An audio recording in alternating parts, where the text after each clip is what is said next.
I thought Sarah was the one. We'd been dating for 8 months, and she was everything I wanted in a partner. Smart, funny, ambitious. She worked at the marketing firm downtown while I was finishing my last semester of college. My parents loved her. My mom would always ask when I was bringing Sarah around for dinner again. And my dad actually seemed to approve of a girlfriend for the first time in my life. Everything felt perfect until that Tuesday night when she dropped the bomb that changed everything. I was sitting in my dorm room working on my senior thesis when she called crying. She could barely get the words out between sobs, but finally managed to tell me she was pregnant. My stomach dropped to the floor and my laptop screen went blurry. I'd been careful. We'd been careful. But she was crying and scared, and I loved her. So I did what I thought was the right thing. I told her we'd figure it out together, and I meant it. Even though I was terrified about finishing school and finding a job and becoming a father all at once.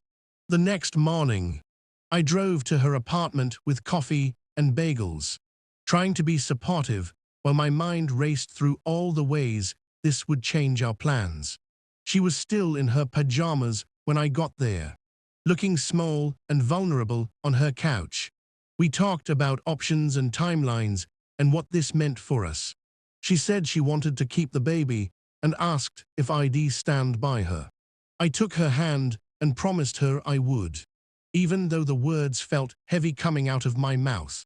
My college graduation was 3 months away, and I'd been planning to move back home to save money while job hunting. Now everything had to change. That weekend, I drove home to tell my parents. The 2-hour drive felt like the longest of my life as I practiced different ways to break the news. My dad was in the garage working on his motorcycle when I pulled into the driveway. He looked happy to see me until he noticed my expression. I asked him to come inside because I needed to talk to both him and Mom about something serious. The three of us sat at the kitchen table where I'd done homework as a kid, and I told them Sarah was pregnant. The silence that followed was deafening. My mom's face went white, and she just stared at me like I'd spoken in a foreign language.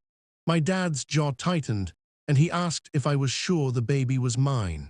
I told him, of course it was, and he shook his head like he was disappointed but not surprised. My mom finally spoke and asked what we planned to do. When I said we were keeping the baby and I'd take responsibility, my dad exploded.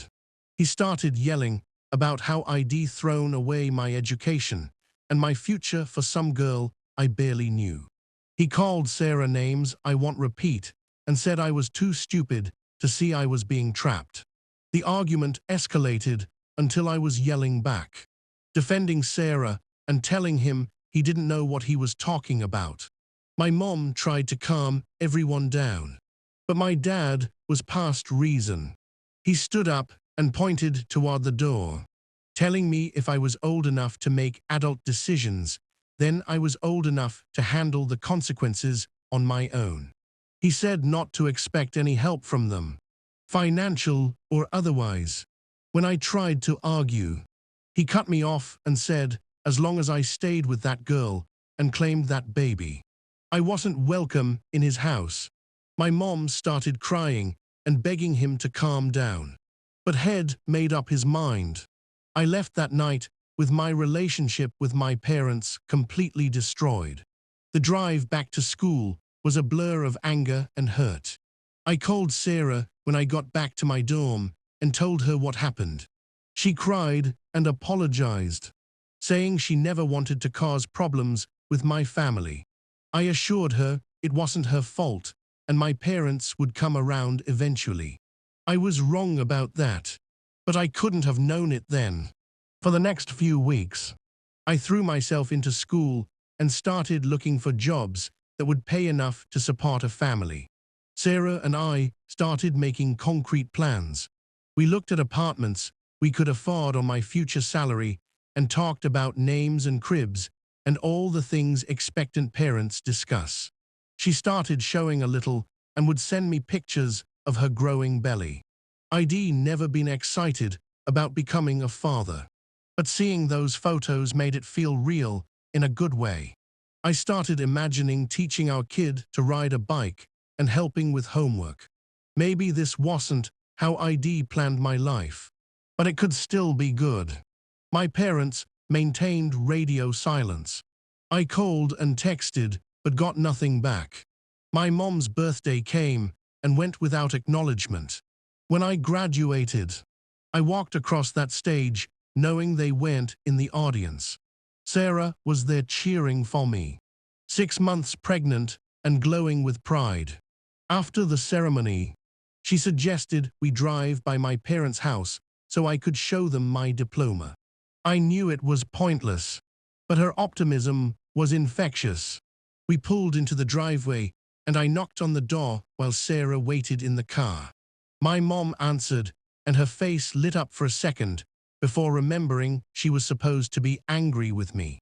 She looked past me to Sarah sitting in the passenger seat and her expression hardened again. I tried to show her my diploma, but she shook her head and said congratulations before closing the door. That was the last conversation I had with either of my parents for months. Sarah squeezed my hand as we drove away and promised we'd build our own family traditions. I loved her optimism, even though my heart was breaking from being cut off from the people who raised me. Finding a job turned out to be harder than expected.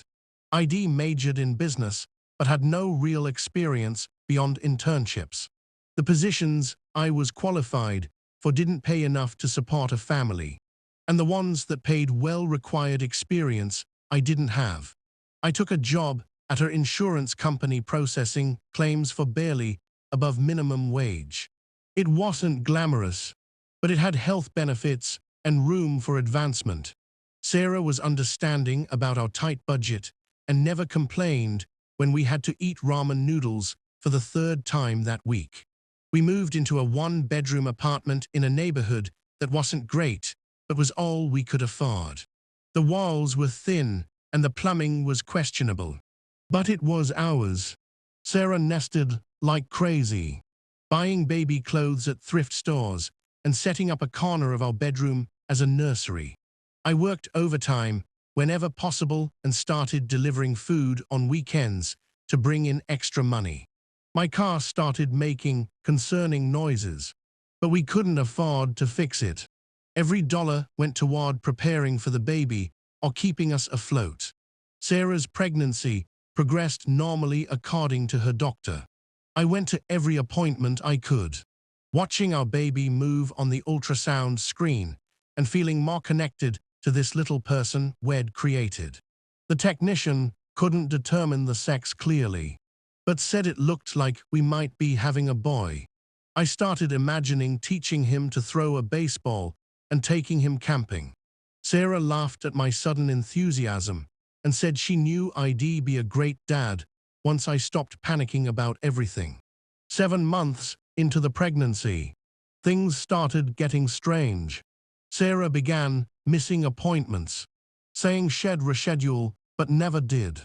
When I asked about it, she'd get defensive and change the subject. She stopped letting me feel her belly when the baby kicked, claiming she was too tired or uncomfortable. I chalked it up to normal pregnancy stress and tried to be more supportive. I picked up extra shifts to save money for the hospital bills and started reading parenting books to prepare myself. One evening, I came home from work to find Sarah packing a suitcase. She looked up when I walked in and started crying immediately. I asked what was wrong and she sat on our bed, struggling to get words out. Finally, she looked at me and said she couldn't do this anymore. When I asked what she meant, she took a shaky breath and told me there was no baby. The words didn't make sense at first. I could see her belly right there, rounded and obvious, but she shook her head and pulled off what I realized was a fake pregnancy bump. My legs gave out and I had to sit down hard on our couch. I stared at this piece of silicone in her hands while my brain tried to process what was happening. I asked her how long she'd been faking it, and she whispered that there never was a pregnancy. Not ever. She'd lied from the very first phone call 8 months ago. I felt like I was going to throw up or pass out or both.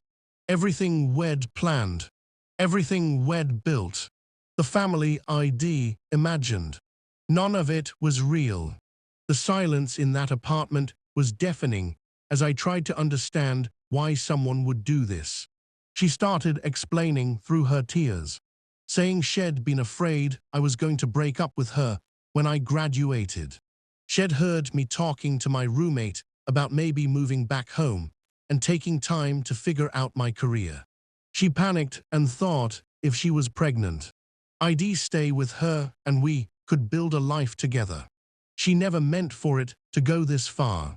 But every time she tried to tell me the truth, I was so excited about the baby that she couldn't bear to hurt me. She said she'd been trying to figure out how to fake a miscarriage, but couldn't go through with that either. I couldn't speak. I just sat there staring at her while 8 months of my life reframed themselves in my head. Every appointment she'd missed because there was no doctor. Every time she'd refused to let me feel the baby kick because there was no baby. Every ultrasound photo she'd shown me was probably downloaded from the internet. Every moment of excitement I'd felt about becoming a father was based on a lie. My relationship with my parents was destroyed over something that never existed.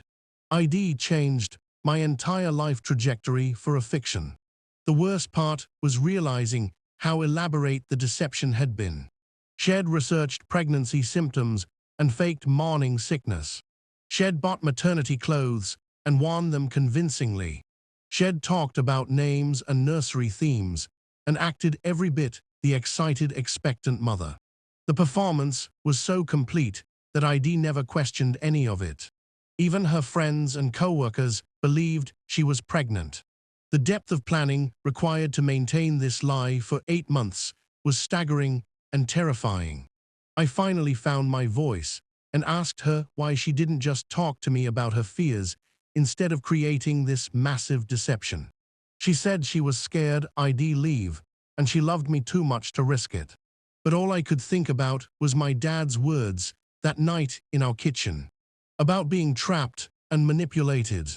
I'd defended her honor and destroyed my family relationships for someone who'd been lying to me every single day for months. The betrayal felt deeper than cheating because she'd manipulated my emotions and my decisions based on something that never existed. I told her I needed space to process this and started packing my own bag. She begged me not to leave, saying we could work through it and still have a future together. But I couldn't even look at her anymore. Everything about our relationship felt contaminated by the lie. How could I trust anything she said when she'd maintained such an elaborate deception for so long?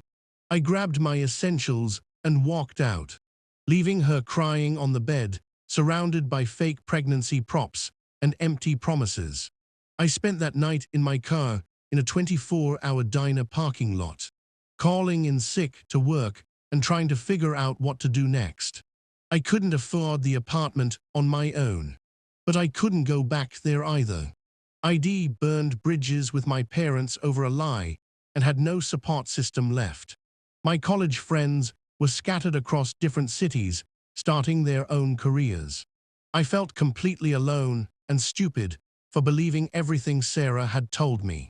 The shame of being so thoroughly deceived was almost worse than the heartbreak. The next morning, I drove to a cheap motel and paid for a week while I figured out my next move. I called my boss and explained I was dealing with a family emergency and needed a few days off. He was understanding, probably assuming it had to do with the baby everyone at work knew was coming. I couldn't bring myself to explain that there was no baby and never had been. The humiliation of admitting how thoroughly I'd been fooled felt unbearable. I spent days walking around the city, trying to process what had happened and what I needed to do next. My lease was in both our names, so I'd be financially responsible regardless of whether I stayed or left. My car was making worse noises and I couldn't afford repairs. I had maybe $300 in savings and a job that barely covered my basic expenses. Without Sarah's income, I was facing homelessness or having to crawl back to my parents and admit they'd been right all along. The thought of facing my dad after defending Sarah so vehemently made me sick. Head told me I was being manipulated, and I'd called him close-minded and old-fashioned. My mom had cried when I left that night, begging both of us to calm down and talk things through. I'd chosen Sarah over them, and now I had nothing to show for it except debt and a broken trust that might never heal. The idea of admitting they'd been right about everything felt like swallowing glass. But I didn't have any other options.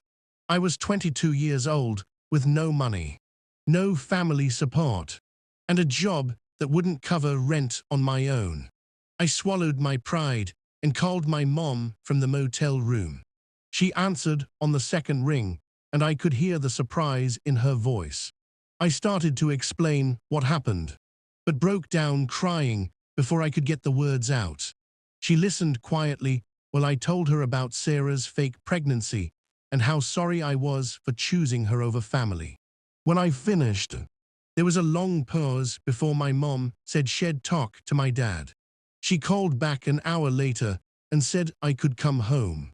But my father wanted to have a serious conversation about everything that had happened. I agreed immediately, grateful for any chance to repair the damage I'd done. The drive home felt different this time, heavy with shame instead of anger. I pulled into the driveway where this whole mess had started and sat in my car for 10 minutes, gathering courage to face the music. My parents were waiting in the living room when I walked in. My dad looked older somehow, like the months of estrangement had aged him. My mom hugged me immediately, but I could see the hurt in her eyes from being shut out for so long. We sat in the same spots where I'd announced the fake pregnancy, and I told them everything. How Sarah had lied from the beginning, how elaborate her deception had been, how completely I'd been fooled. My dad listened without interrupting, his expression unreadable. When I finished, he was quiet for a long time before speaking. He said he was sorry I'd been hurt, but not surprised by what Sarah had done. Had seen red flags that night I'd brought her around that I'd been too infatuated to notice. The way she'd pushed for commitment quickly, how she'd inserted herself into family conversations, small manipulative behaviors I'd interpreted as affection. He said he'd tried to warn me gently, but I'd been too defensive to hear it. He was right, and we both knew it. My mom asked what I planned to do next, and I admitted I didn't know. My job barely paid enough to live on, and I was financially tied to an apartment lease with someone I couldn't stand to be around. Sarah had been calling and texting constantly, alternating between apologies and anger. I'd blocked her number, but she'd started using different phones and social media accounts to reach me. The harassment was making everything worse, and I didn't know how to make it stop. My dad offered to let me move back into my old room while I got back on my feet, but said there would be conditions. I needed to cut all contact with Sarah permanently and focus on building a stable life for myself. He'd helped me break the lace and deal with any financial fallout, but I had to commit to making better decisions going forward. I agreed immediately, grateful for any chance to rebuild my life with family support. The process of extricating myself from the mess Sarah had created took weeks. My dad went with me to the apartment complex office to explain the situation and negotiate an early lease termination. The management was surprisingly understanding when we explained about the fake pregnancy, and they agreed to let me out with minimal penalty. We packed my belongings while Sarah was at work, leaving her stuff untouched and my key on the counter. Breaking free from Sarah's constant attempts at contact was harder. She'd show up at my work, leave gifts in my car, and convince mutual friends to relay messages about how sorry she was. My dad had to threaten legal action before she finally stopped the harassment. Even then, she'd pop up occasionally on new social media accounts or through people we both knew. The realization that someone I'd loved could be so manipulative and persistent in trying to control me was disturbing. Starting over at 22 felt humbling but necessary. I moved back into my childhood bedroom and focused on saving money and advancing at work.